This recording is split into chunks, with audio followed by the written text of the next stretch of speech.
All right, let's get into our first leg of the discussions this morning now. Poll results from Liberia show that former football star George Weah has taken an early lead. Yes, indeed. Most votes have yet to be counted, but figures trickling in from the National Elections Commission show that Weah is leading in 11 out of 15 counties. Main rival incumbent Vice President Joseph Boakai leads in one county alone and is second in most others. Now, a candidate needs more than 50% of the votes for outright victory. But if no one achieves that, then the second round will be held in November, which is a runoff. That was the initial thought that there could likely be a runoff. But with the way it's looking now, it doesn't look like that runoff will happen. But the point there is, until the final results are announced, in politics, anything can happen. Well, 11 out of 15 counties is a clear statement. Well, we have TVC News. Wait until the final result. Yes, yeah, indeed. TVC News senior researcher Sirleaf is with us in the studio. Good morning. And morning, thanks Cyril. Yes, good morning, Mike and Ngozi. Yeah. Are you surprised at George Weah's impact? I mean, 11 out of 15?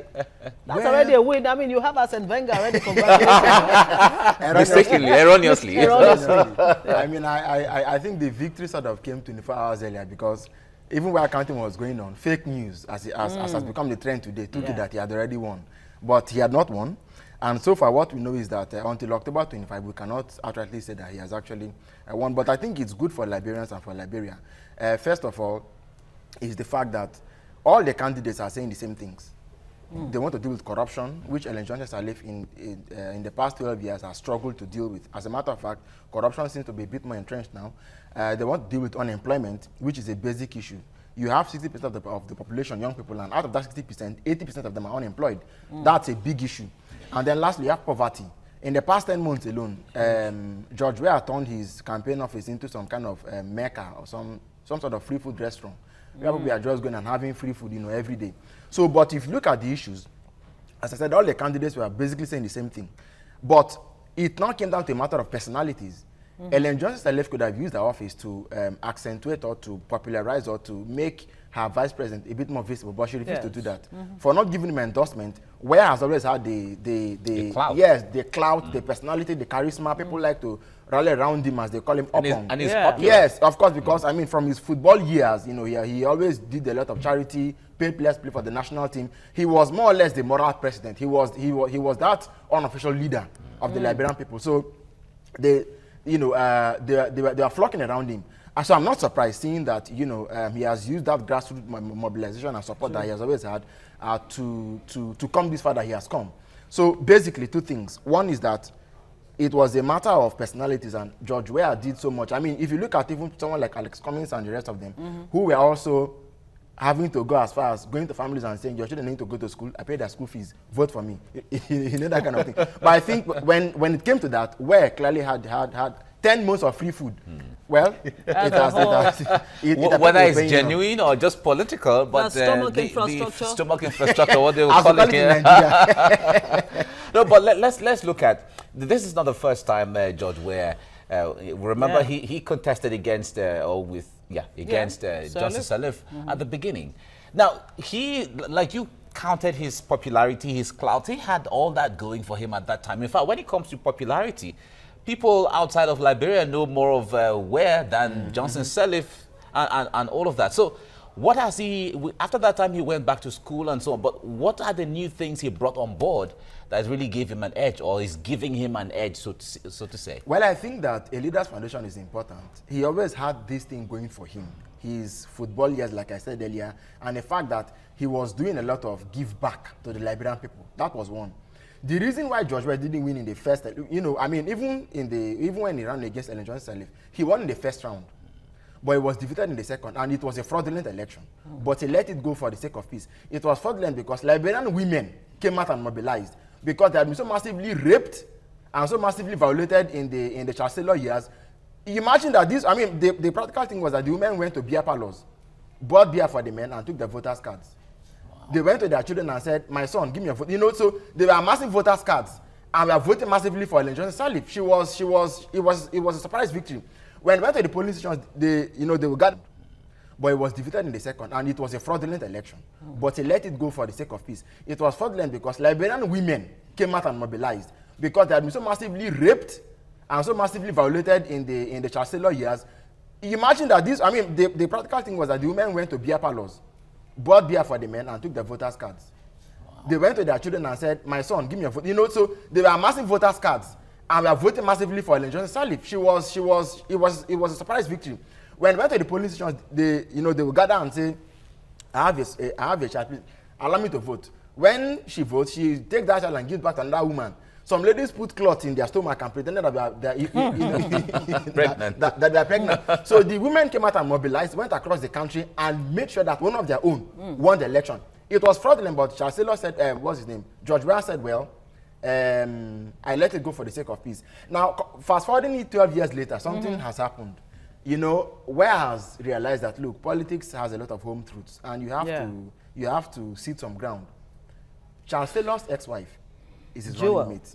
And I think as of January last year or so, Chancellor made a phone call from his prison in Durham to the Liberian people, or to his base, and say, look, we are still together in this, and support because Weah's party, the Congress for Democratic Change, is in alliance with the National Patriotic Party of Charles Taylor, which his wife, and his ex-wife has also said that, look, I'm in tune with my ex-husband. So, but it's interesting you actually point that out. One would have imagined that George Weah's running mate Joe Taylor would be a liability and not an asset. But well, obviously, let's talk about that. Let's talk about that after the break right now. Stay with us on TVC Breakfast. All right, you're welcome back. You're watching TVC Breakfast, and we're looking at the possible outcome of the Liberia elections. Of course, the Liberians, 4.5 million of them, have gone to the polls to pick the next president that will take over from Johnson Sirleaf. Cyril Abaku is senior researcher at TVC. We've been discussing this. Now, in the build-up towards the election, analysts actually believed that history and tradition would play a huge role in the outcome of this election. Now, you have George Weah, very popular, with the ex-wife of Charles Taylor, whom many actually believe the economy did well under his watch, but unfortunately until the Civil War that seems to have rubbished all of that. Boake says, or at least, that he was not going to rely on foreign aid, that Liberians will build Liberia. This was not enough to sell the ruling Unity Party to Liberians. No, it was not enough. And I think that, a lot happens when it comes to choosing a national leader. A lot happens. It's not just, it won't just be about saying the right things. You also need to do the right things. First of all, you need to connect people on a very personal level. George Weah has done a lot of that. That was why, you see, even when the EU came out to say that, look, George Weah, this discussion about putting back Chancellor's agenda on the table, it doesn't appear to all go well with post-Civil War Liberia. But the fact is that what Liberians have always lacked over the years are simple things. They want a society that is free of corruption. And Charles Boake is part and parcel of the Electoral government, which people will look at and say, you haven't quite done so much to rid this country of corruption. That is one. Number two also is the fundamental issue, that Liberians want a leader who doesn't just, have that ideal, those idealistic things to say. Look, so if you look at the psychology of the Liberian political space today, most of the ex-warlords are still very popular. People like Yomi Johnson. Of course. You see, the fact is that, and he's even running, Prince Johnson is even running. The challenge is that, you see, in Charles Taylor's own county, in Charles Taylor's own constituency, people still look at him as their savior.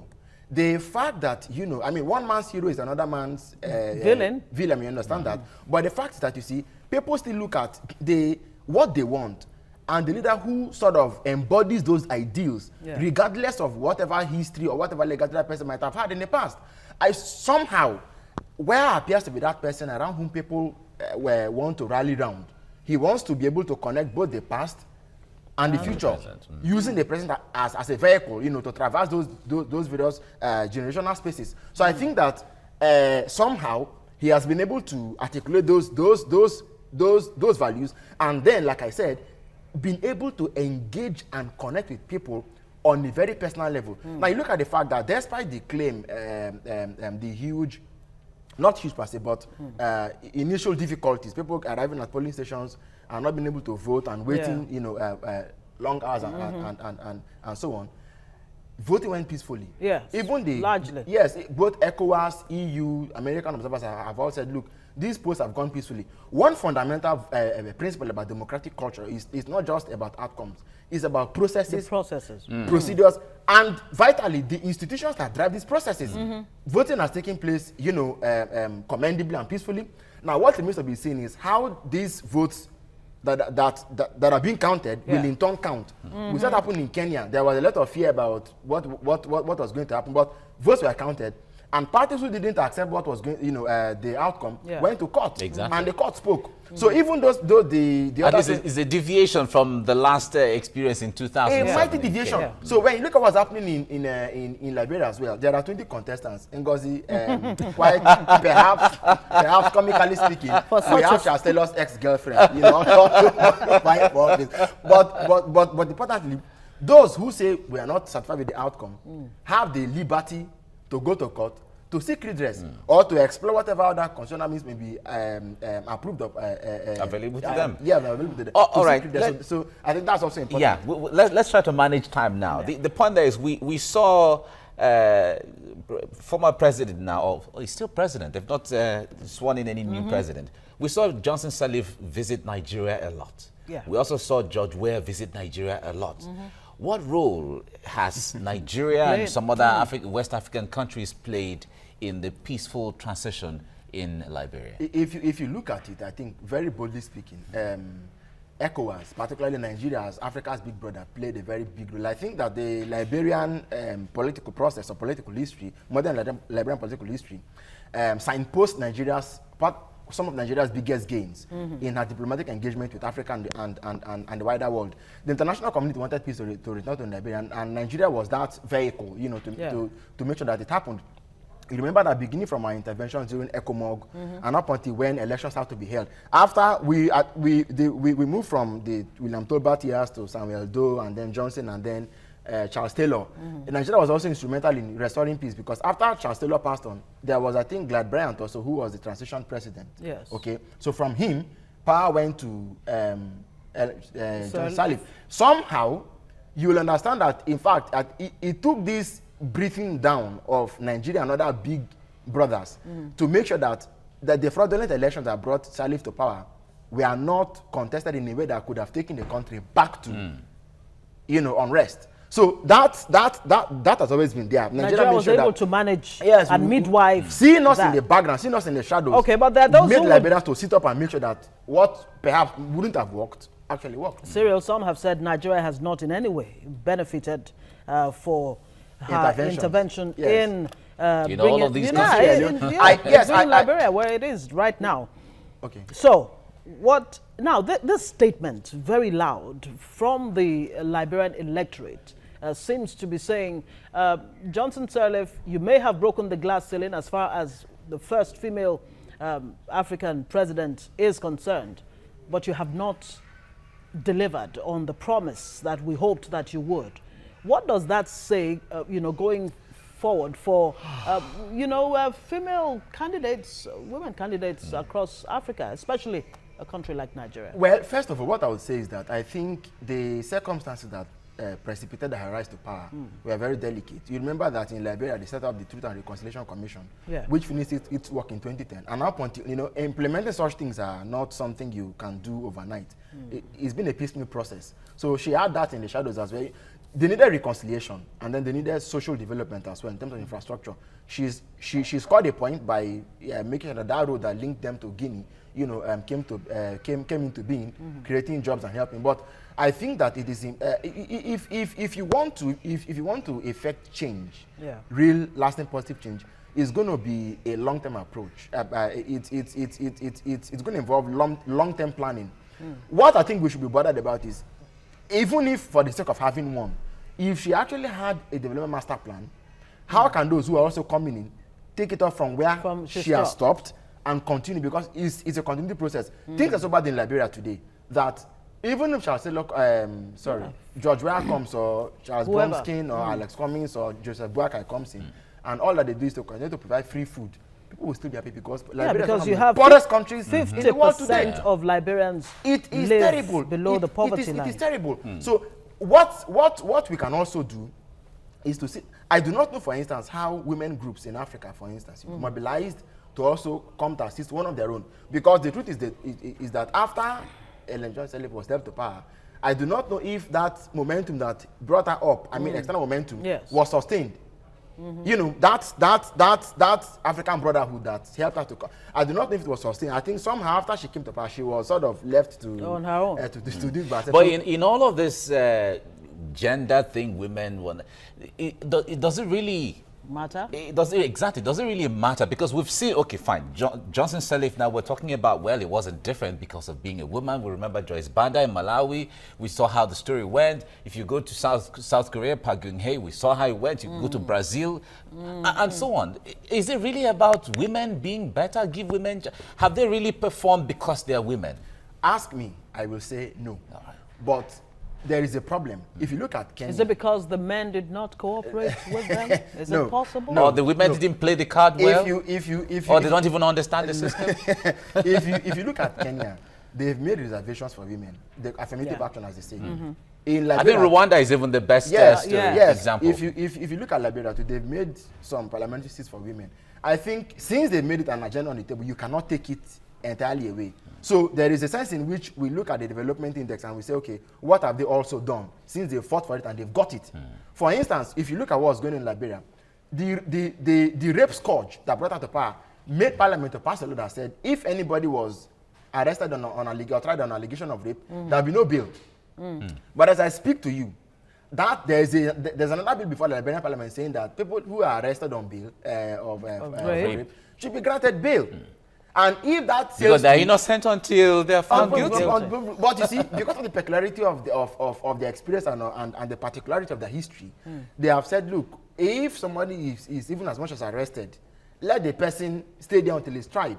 But the slowness of the judicial system also is making them say, look, instead of keeping them in jail forever and ever, let them also have, let them be bailed. But the most important commodity that they cannot afford to lose now is peace. And that's why you can see women groups coming out. I think the song the women are singing is important. Whatever it translates to is secondary. But the song they're singing, part of the process, is very important. Yeah. They've come out, they've been campaigning, and they've been saying... They bear the biggest brunt. They do. In the situation of their children get drugged and become they get raped. They become raped. And you see, once the economy comes crashing and the men are nowhere to be found, the women still have to bear it. They have to go into the forest, they have to fend for their families, for themselves. So I think it is important that, what they bring to the table is not jettisoned. But in the end, both men and women have to cooperate to make sure that Liberia is where it should be. Just for humanity's sake. But of course, Johnson Sirleaf did say to her people, vote for yourself, your family, and your children and their children's children. Time will tell. That tells it all. Time will tell. What that translates into. Yeah, it does. All right, we expect the final results and announcement to come in from Liberia. Early next week. And we certainly see how things go. Cyril Abaku, thank you very much for coming on the program. My big pleasure. Thank you. Right. Let's go on a break and then we come back with the next discussion on the show.